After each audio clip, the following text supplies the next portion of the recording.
রাস্তা দিয়ে যাচ্ছে, ওখানে দেখলাম মা আয়েশা রাদিয়াল্লাহু তাআলা আনহা পাগলি মাজার। আরে মা আয়েশা আবার পাগলি মাজার কেমনে হইল? কথা কোন ঠিক কিনা? আবার দেখবেন যে পাগলা মাজার, আবার দেখবেন ন্যাংটা মাজার, ন্যাংটা বাবার মাজার, আবার দেখবেন শিকল বাবার মাজার, আছে না নাই? এই দাঁড়িয়ে ভক্কর সক্কর অনেক মাজার। এই সমস্ত মাজারগুলোতে যারা শুয়ে আছে এরাও ছিল ভণ্ড। যারা এদেরকে পুঁজি করে ব্যবসা করতেছে এরাও হচ্ছে ভণ্ড। শুধু ভণ্ড নয়, বাংলার সরল সুজা মুসলমানদের ঈমানকে নষ্ট করে মুশরিক বানাচ্ছে। ঠিক কিনা বেটি? বাংলাদেশ সংস্কার হচ্ছে, সরকারকে বলবো, উপদেষ্টা মণ্ডলীদেরকে বলবো, আমরা যখন এই সমস্ত ঈমানের দাবিতে এই সমস্ত মাজারগুলোকে ভেঙে দিতে যাই, আপনারা বলেন এটা করা যাবে না। কথা কোন ঠিক কিনা? কেন করা যাবে না? আপনারা বলেন আমাদের গণতন্ত্রের আইনে এটা নাই। আপনাদের গণতন্ত্রের আইনে যদি এটা না থাকার কারণে, মানুষ রচিত আইনের মধ্যে যদি এটা না থাকে, তাহলে আমিও বলছি আমরা তো গণতন্ত্রের আইন মানি না, আমরা তো আসমান জমিনের মালিকের আইন মানি। ওই আল্লাহর আদালতে এই বন্ধুদের কোনো আস্থানা নাই, এজন্য আমরা ভাঙবই, কোন পরোয়া করবো না। ঠিক কিনা কও? যেই সূরা আমি তেলাওয়াত করেছি সূরাতুল ইখলাস, এই সূরাটা এত গুরুত্বপূর্ণ সূরা, গভীর মনোযোগ দিয়ে শুনেন, ফজিলত বলতেছি। একদিন আল্লাহর নবী, বিশ্ব নবী রাহমাতুল লিল আলামিন সাহাবায়ে কেরামদেরকে বলছেন, ও আমার সাহাবীরা, তোমরা আমার কাছে বসো, আমার কাছে আইসা বসো। সুবহানাল্লাহ কোন না কেন? এই যে আজকে আপনাদেরকে ডাকতেছি না, আপনারা আসেন বসেন, এটা কিন্তু নবীওয়ালা কাজ। সুবহানাল্লাহ কোন? জোরে কোন সুবহানাল্লাহ। আল্লাহর নবী বললেন, হে সাহাবীরা, তোমরা আমার নিকটে এসে বসো। তো নবী যখন বলছেন নিকটে এসে বসো, তো সবাই আসতেছেন। নবী কি বলতেছেন? সাহাবীরা আমার কাছে এসে বসো, আমি তোমাদেরকে কোরআনে কারীমের 1/3 অংশ তেলাওয়াত করে শোনাবো। সুবহানাল্লাহ কোন না কেন? নবীজি সাল্লাল্লাহু আলাইহি সাল্লাম পবিত্র জবানে বলতেছেন যে আমি তোমাদেরকে 1/3 অংশ, মানে কোরআনে কারীম 30 পারা 10 পারা তেলাওয়াত করে শোনাবো, আমার কাছে আসো। সুবহানাল্লাহ কোন? এই কথা শুনে সাহাবায়ে কেরামরা অনেক আগ্রহে কাছে এসে বসছেন। বসার পর এবার মুহাম্মদুর রাসূলুল্লাহ সাল্লাল্লাহু আলাইহি সাল্লাম পড়ছেন, বিসমিল্লাহির রহমানির রহিম, কুল হুয়াল্লাহু আহাদ, আল্লাহুস সামাদ, লাম ইয়ালিদ ওয়া লাম ইউলাদ ওয়ালাম ইয়াকুল লাহু কুফুয়ান আহাদ। আল্লাহর নবী এই সূরা তেলাওয়াত করে হুজরা শরীফে ঢুকে গেছেন। গভীর মনোযোগ আছে তো? এই সূরা তেলাওয়াত করে আল্লাহর নবী ভিতরে ঢুকে গেছেন। সাহাবায়ে কেরামরা একে অপরকে বলে, কি ব্যাপার? আল্লাহর নবী বললেন, আসো বসো, 1/3 অংশ কোরআনের পড়ে শোনাবো। সূরা ইখলাস তেলাওয়াত করে চলে গেলেন, কারণ কি? কিছু সাহাবী বলতেছেন মনে হয় ওহী নাজিল হচ্ছে, এজন্য চলে গেছেন, আসবেন। আল্লাহর নবী, বিশ্ব নবী রাহমাতুল লিল আলামিন কিছু সময় পর ভিতর থেকে বাহিরে এসে সাহাবায়ে কেরামদের সম্মুখে যখন দাঁড়াইলেন, এবার সাহাবায়ে কেরামরা তো বলাবলি করতেছে, হুজুর আপনি তো বললেন কোরআনের 1/3 অংশ তেলাওয়াত করে শোনাবেন। সূরা ইখলাস তেলাওয়াত করে ভিতরে চলে গেলেন। আল্লাহর নবী সাহাবায়ে কেরামদেরকে লক্ষ্য করে বলছেন, ও আমার সাহাবীরা, ওই আল্লাহ পাকের নামে শপথ করে বলতেছি যে আল্লাহ পাকের কাছে আমার জান, আমার জীবন, আমার প্রাণ, ওই আল্লাহর নামে শপথ করে বলতেছি, কোরআনে কারীমের ছোট্ট একটা সূরা সূরাতুল ইখলাস, এই সূরাটা হচ্ছে কোরআনে কারীমের 1/3 অংশ।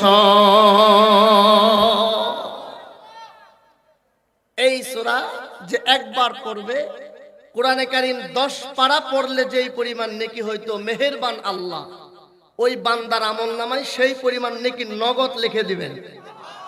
আরো জোরে বলতে হবে সুবহানাল্লাহ, আরো জোরে সুবহানাল্লাহ। আর যদি কোনো বান্দা 2 বার তেলাওয়াত করে 20 পারা কোরআন কারীম তেলাওয়াত করলে যেই পরিমাণ নেকি হইতো, মেহেরবান আল্লাহ ওই বান্দার আমল নামায় সেই পরিমাণ নেকি দান করবে। আর যদি কোনো বান্দা সূরাতুল ইখলাস 3 বার তেলাওয়াত করে ফেলে, মেহেরবান আল্লাহ ওই বান্দার আমল নামায় কমপ্লিট কোরআনে কারীম তেলাওয়াত করলে যেই পরিমাণ নেকি হইতো, সেই পরিমাণ নেকি ওই বান্দার আমল নামায় দান করবে। কেমন ফজিলত এই সূরা! সূরাটা কি অনেক বড়? আওয়াজ করে কোন আমল করব তো ইনশাআল্লাহ। আরো 1-2টা বলবো। আম্মা জান আয়েশা সিদ্দিকা রাদিয়াল্লাহু তাআলা আনহা, নাম শুনছেন? শুনছেন নাকি? উনি বলছেন আল্লাহর নবী এক যুদ্ধে একটা জামাত পাঠাইলেন, মুজাহিদ বাহিনী। একজনকে আমির বানায়া দিলেন। এখন ওই যুদ্ধে ওই জামাতের আমির নামাজের ইমামতি করে। জামাতের যিনি আমির তিনি ইমাম। সুবহানাল্লাহ কন না কেন? আপনারা কি বাংলাদেশে দেখতে চান সমাজ যে নেতৃত্ব দিবে সে হবে মসজিদের ইমাম? কথা কয় না দেখি। আপনারা কি চান বাইতুল মুকাররমের খতিব যে হবে সে হবে এই বাংলাদেশের প্রধানমন্ত্রী? কে কে চান তো হাত দেখতে চাই। লিল্লাহি তাকবীর। এটার জন্য যেহেতু বলেছি কথায় কথা চলে আসছে, আপনাদের কাছে 2টা চাওয়া। 1 নাম্বার, খেলাফত প্রতিষ্ঠার জন্য কাজ করতে হবে। খেলাফত যেন আল্লাহ তাআলা এই বাংলার জমিনে দান করেন, এর জন্য দোয়া করতে হবে। রাজি আছি তো ইনশাআল্লাহ? কথা এদিক সেদিক চলে যাবে, সময় কম, এজন্য আমি এদিক সেদিক যাচ্ছি না। লক্ষ্য করেন মুহতারাম হাজিরিন, তো যে জামাতের আমির সে ইমামতি করে। ইমাম সাহেব ইমামতি করতে গিয়া সূরা ইখলাস পড়ে, ঘুরে ঘুরে সূরা ইখলাস পড়ে। সাহাবায়ে কেরামদের এই জামাত যখন এসেছে, রাসূল সাল্লাল্লাহু আলাইহি সাল্লামের কাছে বলতেছেন, ইয়া রাসূলুল্লাহ, আমাদের কি যাকে আমির বানায় দিয়েছেন আমাদের, উনি ইমামতি করতে গিয়া ঘুরে ঘুরে ঘুরে সূরা ইখলাস পড়ে। আল্লাহ নবী বললেন, তাকে জিজ্ঞেস করো সে ঘুরে ঘুরে এত সূরা থাকতে সূরা ইখলাস কেন পড়ে? ওনাকে গিয়ে জিজ্ঞেস করা হয়েছে, কি ব্যাপার, কেন আপনি ঘুরে ঘুরে শুধু সূরা ইখলাস পড়েন? উনি বলছেন, সূরা ইখলাস এজন্য পড়ি, সূরাতুল ইখলাস এমন একটা সূরা যেই সূরার মধ্যে আল্লাহ সুবহানাহু ওয়া তাআলার একত্ববাদের কথা বলা হয়েছে।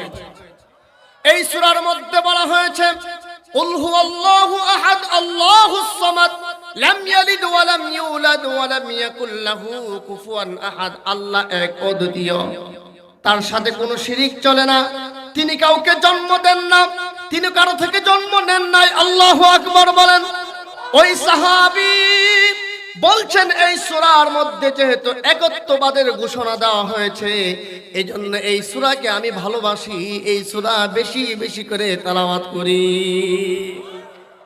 এবার এই কথা যখন রাসূলকে বলেছেন, রাসূল সাল্লাল্লাহু আলাইহি ওয়াসাল্লাম সাহাবায়ে কেরামদের জামাতকে বলতেছেন, ওই সাহাবীকে গিয়ে সংবাদ শোনায় দাও, সে যেমন সূরা ইখলাসকে ভালোবাসে আল্লাহ তাআলাও তাকে ভালোবাসে। সুবহানাল্লাহ।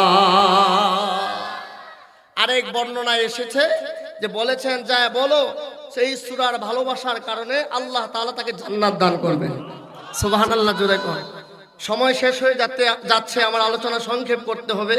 আমি আপনাদের কাছ থেকে জানতে চাই যে এখন এই মুহূর্তে এই মজলিস থেকে, যেহেতু শীতের রজনীতে আরামের বিছানা, ব্যস্ততা, কাজকর্ম সব ছেড়ে আসছেন, এখন আপনারা বলেন এই মুহূর্তে এই মজলিস থেকে কে কে চান যে এই মজলিস থেকে জান্নাতে সুন্দর চমৎকার একটা বালাখানা তৈরি করব? দুহাত দেখতে চাই। লিল্লাহি তাকবীর। সবাই চান যে এই মজলিস থেকে আমি জান্নাতে একটা বালাখানা তৈরি করব? চান তো ইনশাআল্লাহ? দুহাত লাড়ান। চান? নারায়ে তাকবীর। লক্ষ্য করেন, এখন জান্নাতে আমরা একটা বালাখানা বানাবো। এখন আমিও বানাবো, আপনারাও বানাবেন ইনশাআল্লাহ। বলেন। আল্লাহর নবী বিশ্ব নবী রাহমাতুল লিল আলামিন বলেছেন,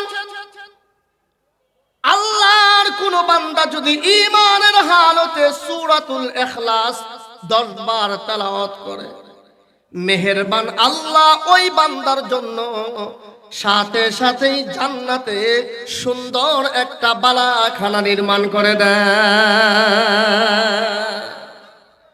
এখন তো ওয়াদা করেছেন এই মজলিস থেকে জান্নাতে বালাখানা বানাবেন, তাহলে বেশি সময় লাগবে না। এই যে আমি ঘড়ি ধরতেছি, দেখি কয় মিনিট লাগে। আমার সাথে সবাই আমলটা করেন। 9:33 বাজে পড়েন বিসমিল্লাহির রহমানির রহিম।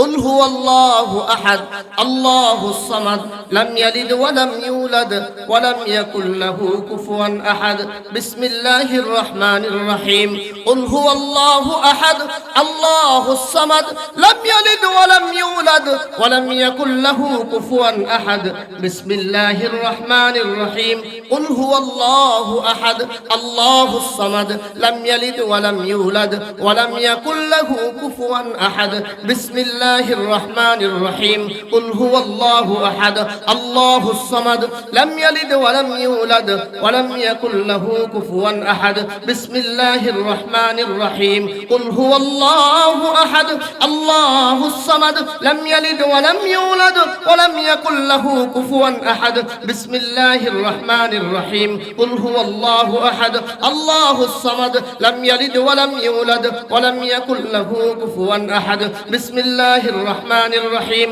قل هو الله أحد الله الصمد لم يلد ولم يولد ولم يكن له كفوا أحد بسم الله الرحمن الرحيم قل هو الله أحد الله الصمد لم يلد ولم يولد ولم يكن له كفوا أحد بسم الله الرحمن الرحيم قل هو الله أحد الله الصمد لم يلد ولم يولد ولم يكن له كفوا أحد بسم الله الرحمن الرحيم قل هو الله أحد الله الصمد لم يلد ولم يولد ولم يكن له كفوا أحد الله أكبر قال মাত্র 2 মিনিট সময় লাগছে।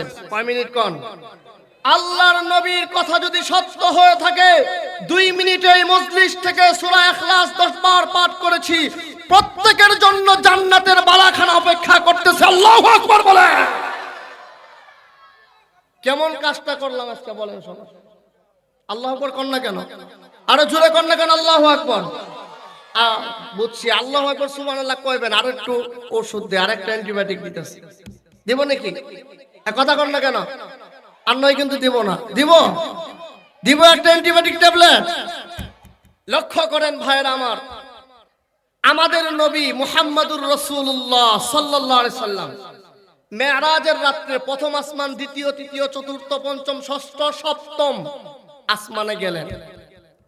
যাওয়ার পর ওই জায়গায় পাইলেন জাতির পিতা ইব্রাহিম আলাইহিস সালাতু ওয়াস সালাম। সালাম কালাম হলো। এরপর ইব্রাহিম আলাইহিস সালাতু ওয়াস সালাম মুহাম্মদুর রাসূলুল্লাহ সাল্লাল্লাহু আলাইহি সাল্লামকে বলছেন যে হে মুহাম্মদ সাল্লাল্লাহু আলাইহি সাল্লাম, আপনার উম্মতকে গিয়ে জানায়া দিবেন জান্নাতের পানি সুমিষ্ট। সুবহানাল্লাহ কোন না কেন? আমাদেরকে জানাইতে বলছেন। রাসূল জানাইছেন, চলে গেছেন। আমরা ওয়ারিস তো, এজন্য আমরা জানাচ্ছি। সুবহানাল্লাহ জোরে কোন। বলছেন আপনার উম্মতকে গিয়ে জানায়া দিবেন জান্নাতের পানি কিন্তু সুমিষ্ট। সুবহানাল্লাহ কোন। এরপর বলেছেন আপনার উম্মতকে গিয়ে জানায়া দিবেন জান্নাতের মাটি হচ্ছে সমতল। এখন আপনাদের কথা হলো সমতল মাটিতে আমরা যাই করবোটা কি? মরুভূমির মধ্যে? ইব্রাহিম আলাইহিস সালাতু ওয়াস সালাম বলছেন হে মুহাম্মদ সাল্লাল্লাহু আলাইহি সাল্লাম, আপনার উম্মতকে 4টা আমল বেশি বেশি করতে বলবেন। এই 4টা আমল যত বেশি করবে জান্নাত তার জন্য তত বেশি আবাদ করা হবে। সুবহানাল্লাহ জোরে কও। এখন এই 4টা আমলের কথা বলবো, জোরে বলতে হবে। আরো জোরে, আরো জোরে। ইব্রাহিম আলাইহিস সালাতু ওয়াস সালাম মেরাজের রজনীতে সপ্তম আসমানে আল্লাহর নবী মুহাম্মদুর রাসূলুল্লাহ সাল্লাল্লাহু আলাইহি সাল্লামকে বলছেন আপনার উম্মতকে 4টা আমল করতে বলবেন। 1 নাম্বার আমল বেশি বেশি করে পড়তে বলবেন সুবহানাল্লাহ। সুবহানাল্লাহ সময় পেলেই পড়তে বলবেন। 2 নাম্বার পড়তে বলবেন আলহামদুলিল্লাহ। আলহামদুলিল্লাহ এই শব্দটা বেশি বেশি করে জপতে বলবেন। 3 নাম্বার পড়তে বলবেন আল্লাহু আকবার, আল্লাহু আকবার। এই শব্দটাও বেশি বেশি করে জপতে বলবেন। 4 নাম্বার পড়তে বলবেন লা ইলাহা ইল্লাল্লাহ, লা ইলাহা ইল্লাল্লাহ, জোরে লা ইলাহা ইল্লাল্লাহ, লা ইলাহা ইল্লাল্লাহ, আরো জোরে মুহাব্বতের সাথে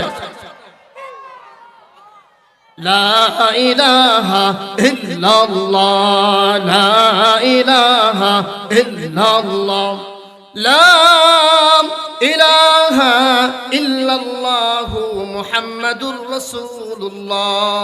তাহলে এখন সুবহানাল্লাহ, আলহামদুলিল্লাহ, আল্লাহু আকবার পড়তে বললে কিপটামি করবেন নাকি? আপনি পড়ার সাথে সাথে জান্নাতে আপনার জন্য গাছ লেগে যাবে, নগদ নগদ, বাকিতে কোনো কাজ চলে না। আল্লাহর সাথে ব্যবসা হবে নগদ সাথে সাথে।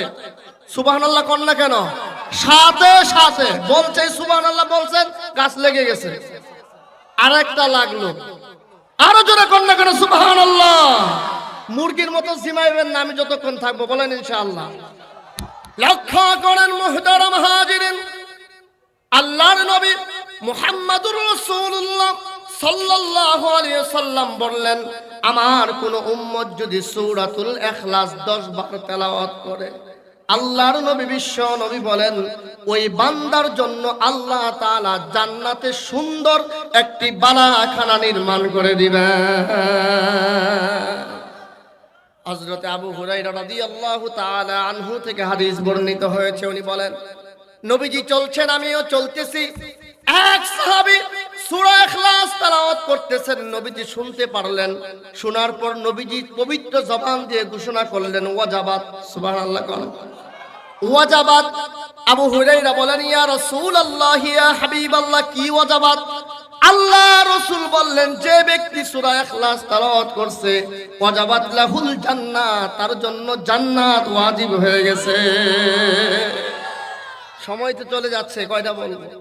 যেই কয়টা ফজিলত বললাম যথেষ্ট। আমল করব তো ইনশাআল্লাহ।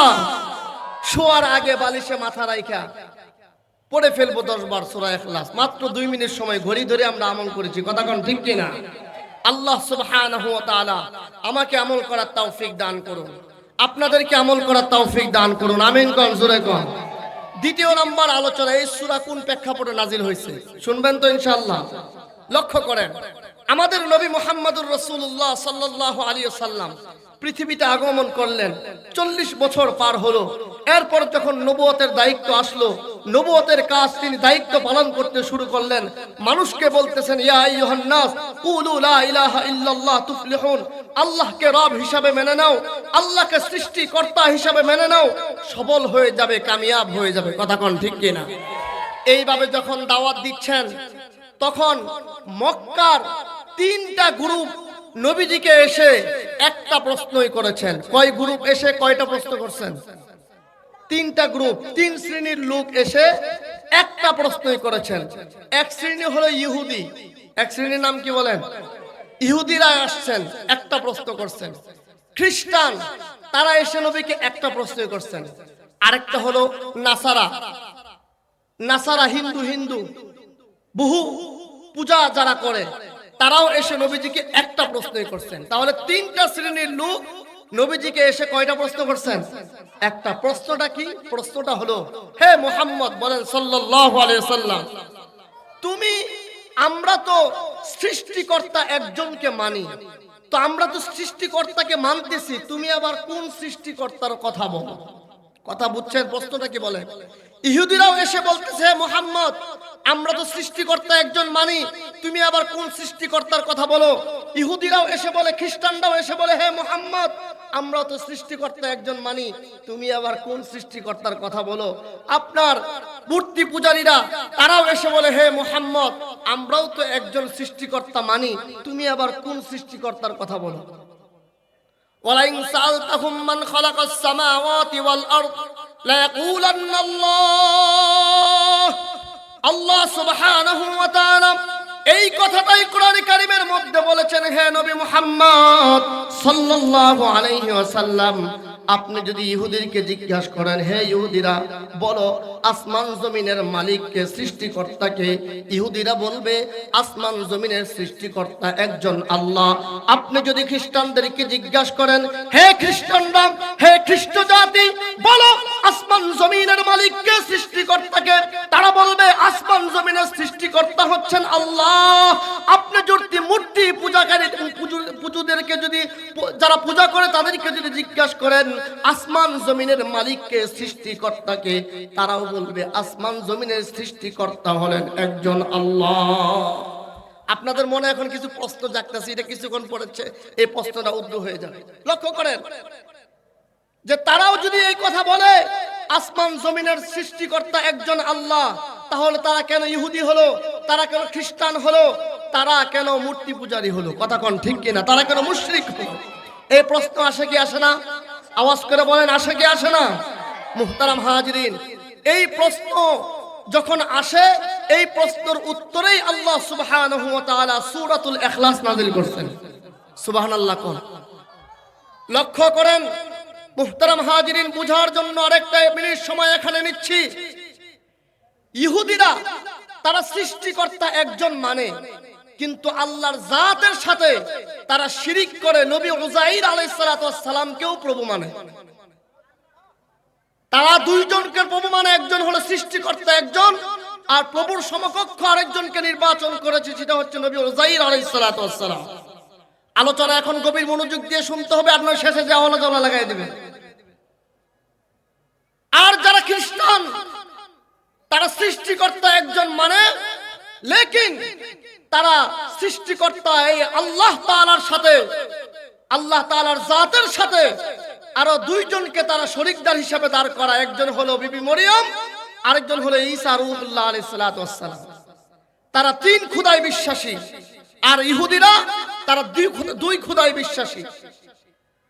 আরেকটা জাতি হলো মুশরিক, তারা 360 মূর্তির পূজা করে। কথা কোন ঠিক কিনা? তারা এক খোদা মানে না, দুই খোদা মানে না, তিন খোদা না, তারা 360। কথা কোন ঠিক কিনা? মুহতারাম হাজিরিন, আল্লাহ সুবহানাহু ওয়া তাআলা সূরা ইখলাস নাযিল করে তাদের প্রশ্নের উত্তর বলে দিলেন, তোমরা তো বলছো আমাদের সৃষ্টিকর্তা আমরা একজন মানি। ওগো নবী, আপনি ইহুদিদেরকে জানায়া দেন, হে ইহুদিরা, তোমরা সৃষ্টিকর্তা একজন মানো, কিন্তু আল্লাহ সুবহানাহু ওয়া তাআলার সত্তার সাথে নবী উযাইরকে তোমরা শামিল করে তোমরা প্রভু মেনেছো দুইজনকে। এজন্য তোমরা এখন এক সৃষ্টিকর্তার ইবাদত করতেছ না। হে নবী, আপনি ওই ইহুদিদেরকে, খ্রিস্টানদেরকে জানায়া দেন, সৃষ্টিকর্তা তো একজন মানো, কিন্তু তার সাথে আরো দুইজনকে তোমরা শরীক করেছো, এজন্য তোমরা তিনজনকে প্রভু আনতেছো। আর মুশরিকদেরকে জানায়া দেন, সৃষ্টিকর্তা একজন মানো, কিন্তু দেব দেবী তোমরা পূজা করতেছো, মাথা নত করতেছো 360টা মূর্তির সম্মুখে। কথা কোন ঠিক কিনা? তা আল্লাহ সুবহানাহু ওয়া তাআলা বলতেছেন, আপনি জানায়া দেন, কুল হুয়াল্লাহু আহাদ, আমি যেই রবের দিকে তোমাদেরকে আহ্বান করতেছি ওই রব হচ্ছেন এক ও দ্বিতীয়, লাম ইয়ালিদ ওয়া লাম ইউলাদ, তিনি কাউকে জন্ম দেন না, কাউ থেকে জন্ম নেন না। বলেন সুবহানাল্লাহ। তিনি কারো থেকে জন্ম নেন নাই, তিনি কাউকে জন্ম দেন নাই। হে খ্রিস্টানরা, তোমরা বিবি মরিয়মকে তার সমকক্ষ মেনেছো, তোমরা ঈসা রূহুল্লাহকে আল্লাহ তাআলা সন্তান বলতেছো, আল্লাহ তো কাউকে জন্ম দেন নাই। সুবহানাল্লাহ কোন না কেন? লক্ষ্য করেন, সময় শেষ হয়ে যাচ্ছে, তো এজন্য আমি আলোচনাটা একেবারেই গুছিয়ে নিচ্ছি, কোনো ভূমিকা ছাড়াই। একটু বুঝার চেষ্টা করেন, আমার যে বিষয়টা এই দিকে যেতে হবে। লক্ষ্য করেন, তাহলে ইহুদিরাও সৃষ্টিকর্তা মানে, খ্রিস্টানরাও সৃষ্টিকর্তা একজন মানে, মুশরিকরাও সৃষ্টিকর্তা একজন মানে, কিন্তু কেউ তার সাথে দুইজনকে শরীক করতেছে, কেউ আল্লাহর সাথে তিনজনকে শরীক করতেছে, কেউ আবার আল্লাহর সাথে আরো 360 জনকে শরীক করতেছে। কথা কোন ঠিক কিনা? মুশরিকরা তুলসী গাছের নিচে মাথা নত করতেছে,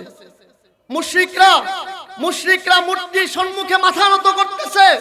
এই মাথাটা নত হবে একমাত্র আসমান জমিনের মালিক, যিনি রাজ্জাক, যিনি খালেক, যিনি সৃষ্টিকর্তা, একমাত্র আল্লাহ সুবহানাহু ওয়া তাআলার সম্মুখে। ঠিক কিনা? লক্ষ্য করেন মুহতারাম হাজিরিন, তারা যেমন আল্লাহকে সৃষ্টিকর্তা মানার পরেও সাথে তুলসী গাছের পূজা করার কারণে, মূর্তি পূজা করার কারণে মুশরিক হয়েছে। খ্রিস্টানরা যেমন আল্লাহর সাথে আরো দুইজন ব্যক্তিকে শরীক করার কারণে তারা খ্রিস্টান হয়েছে, ইহুদিরা যেমন আল্লাহর সাথে আরো একজনকে শিরিক করার কারণে তারা ইহুদি হয়েছে, ঠিক তেমনি ভাবে বাংলার জমিনে কিছু মুসলমান রয়েছে, তারা না বুঝে না শুনে সঠিক কথা বুঝতে চায় না, বুঝার চেষ্টাও করে না। জানি না তাদের বাবা তাদেরকে কোন পানি পড়া খাওয়াইছে, এই মাথা আল্লাহকে তারা সৃষ্টিকর্তা মানে ইহুদিদের মতো, খ্রিস্টানদের মতো, মুশরিকদের মতো, কিন্তু তারা এখনোই ক্ষান্ত নয়। তারা তাদের জীবনের সফলতার জন্য, তাদের সন্তানের জন্য, তাদের জীবনের উন্নতির জন্য, ফসল ভালো হওয়ার জন্য, পরীক্ষায় পাশ করার জন্য বাবার মাজারে গিয়ে সেজদা দেয়। কথা কোন ঠিক কিনা? আওয়াজ করে বলেন কথা ঠিক না বেঠিক? আরো জোরে বলেন ঠিক না বেঠিক? লক্ষ্য করেন, বুঝে থাকলে বলেন। মুশরিকরা যে ৩৬০টা মূর্তির সম্মুখে মাথা নত করতেছে, তারাও তো আল্লাহ, তাদেরকে জিজ্ঞাসা করবেন সৃষ্টিকর্তা কয়জন? বলবে একজন। কিন্তু এখানে তারা ক্ষান্ত হবে না, তারা ৩৬৫ দিনে আরো ৩৬৫টা মূর্তি তারা স্থাপন করেছে। কথা কোন ঠিক কিনা? ঠিক তেমনি ভাবে এক ধরনের মুসলমান, তারা মুসলমান দাবি করে, কিন্তু এর সাথে সাথে তারা যখন পরীক্ষা দিবে, পরীক্ষায় ভালো উত্তীর্ণ হওয়ার জন্য বাবার দরবারে গিয়ে মাজারে গিয়ে মান্নত করে, এরপরে বাবার কাছে বলে আপনি একটু দোয়া করে দেন যেন আল্লাহ তাআলা আমাকে পরীক্ষায় ভালো একটা করে, এমন একটা দোয়া করে কি করে না বলে।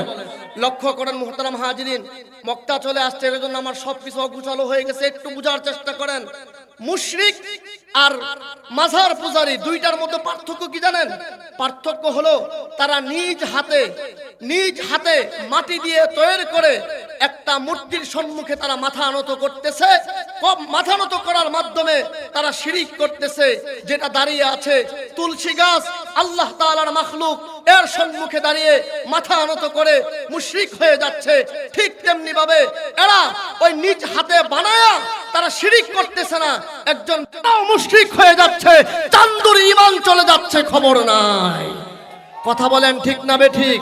মেহমান চলে আসছে, আর কথা লম্বা করতে পারবো না, 2 মিনিটে শেষ করার চেষ্টা করব, যেহেতু এই কথাই চলে আসছে। লক্ষ্য করেন, বাংলার জমিনে মাজার 3 ধরনের। কয় ধরনের কোন? এক ধরনের মাজার হলো বাংলার জমিনে মাজার আছে।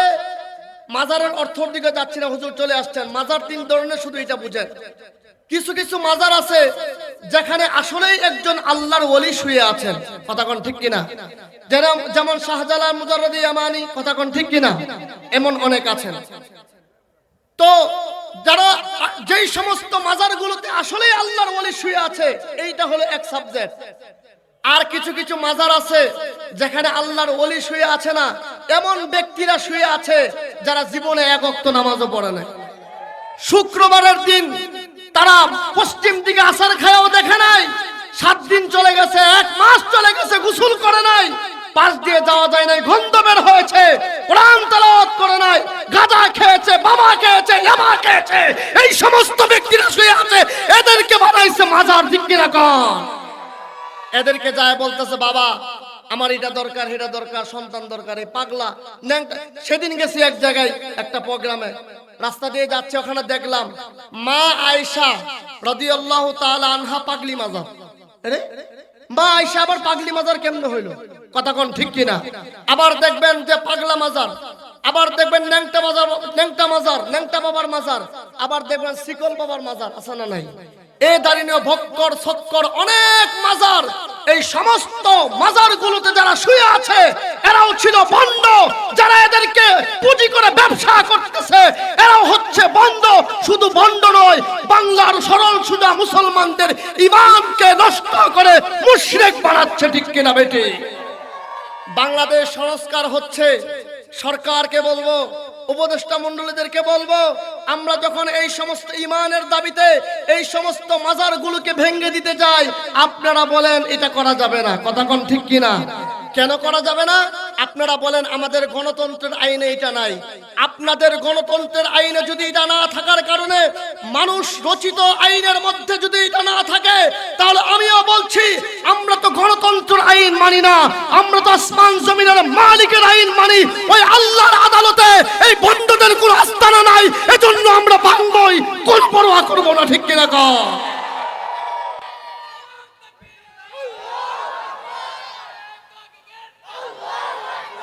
সময় শেষ, লক্ষ্য করেন আরেক প্রকার বাকি আছে, আরেক প্রকার মাজার আছে বাংলাদেশে। ওই মাজারে কোনো ব্যক্তিই নাই। কথা কন না কেন? বাটপার, ভণ্ড, প্রতারক, দুর্নীতিবাদ, সিটার, লুচ্চা, বদমাশ ওখানে অহেতুক কিছুদিন লাল শাড়ি রাখছে, এরপর একটা গম্বুজ বানাইছে, এরপর পূজা করতে শুরু করছে। কথা কোন ঠিক কিনা? মেহমান চলে আসছে, আমি তো বেশি কথা বলতে পারতেছি না, এক কথায় বুঝে নেন। ও আরেকটা কথা বলে নেই, ওই যে সমস্ত মাজারগুলোর প্রথম প্রকার বললাম যে আসলে একজন আল্লাহর ওলি শুয়ে আছে, ওই জায়গায় আবার গম্বুজ বানানো আছে, এটাও কিন্তু ইসলামে বৈধতা নাই। কথা কোন ঠিক কিনা? তবে এগুলো সংস্কারের বিষয়, ওগুলো সংস্কার করব। আর এই বাটপারগুলো যেখানে আছে বা যেখানে নাই মাজার বানাইছে, এগুলো অবশ্যই ভেঙে গুড়িয়ে দিতে হবে। এটা হচ্ছে কোরআনের কথা, এটা হচ্ছে সুন্নাহর কথা, এটা হচ্ছে আল্লাহর আদালতের আইন। ঠিক কিনা জোরে বলে? মুহতারাম হাজিরিন, আরেকটা কথা শুনে রাখেন, এখন চালু কথা বলছি। মাজারে মান্নত করা এটা দানের পাত্র না। শরীয়তে কিছু পাত্র আছে তো, মসজিদে দান করা যায়, ক্ষেত্র মাদ্রাসায় দান করা যায়, বিধবাকে দান করা যায়, মিসকিনকে দান করা যায়, এতিমকে দান করা যায়। মাজারে দান করাটাই তো শিরক। কথা বলেন না কেন? মাজারে দান করাটাই তো শিরক। আতাহার আলী রহমাতুল্লাহি আলাইহি শুয়ে আছেন, আমরা তো তার মাজার, তার কবর থেকে মাজার বানাইলাম না, সে কি আল্লাহর ওলি না? কথা বলেন না কেন? শায়েখ ইমাম বাড়ির হযরতের কবরের পাশে গিয়েছি আমি, যেই বছর গিয়েছি এই বছরের আগে আমার শ্বশুর আজিজুল হক, উনি ওনার খলিফা, উনি যখন আগের বছর গিয়েছেন ওনার সবর সঙ্গীদের কাছ থেকে শোনা কথা, যখন হযরত চীনের শায়েখ ইমাম বাড়ি রহমতুল্লাহি আলাইহির কবরের পাশে যখন দাঁড়াইছেন, জান্নাতের ঘ্রাণ পেয়েছেন, জান্নাতের ঘ্রাণ। আল্লাহু আকবার, জোরে কোন আল্লাহু আকবার।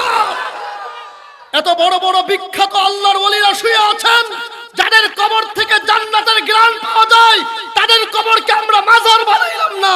গাঁজাখোর, বাটপার, সিটারদের কবরদেরকে তোমরা মাজার বানাচ্ছ, দাঁত ভেঙে দেব তোমাদের ইনশাআল্লাহ।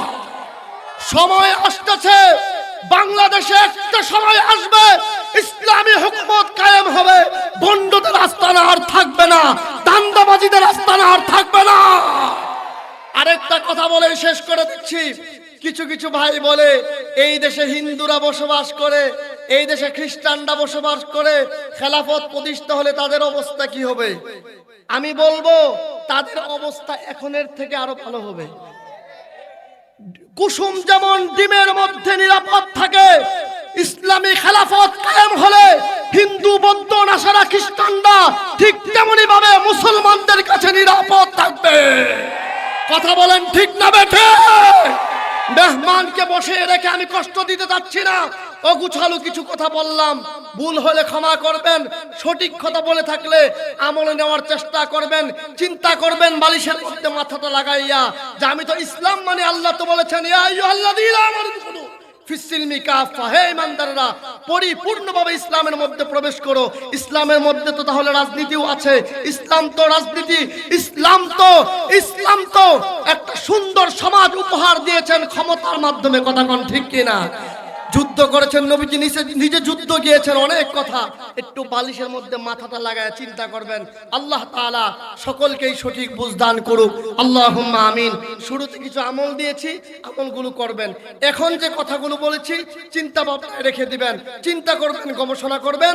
সন্তানদেরকে এদেশে ইসলামী হুকুমত কায়েম করার জন্য মুজাহিদ হিসাবে গড়ে তুলবেন। কে কে দুআ দেখতে চান? নারায়ে তাকবীর, নারায়ে তাকবীর। আল্লাহ তাআলা সবাইকে তৌফিক দান করুক, খেলাফতের সত্য যেন এই জমিনে বাস্তবায়ন হয়, আল্লাহ তাআলা তৌফিক দান করুক, আমিন। আখির দাওয়ানা আলহামদুলিল্লাহ।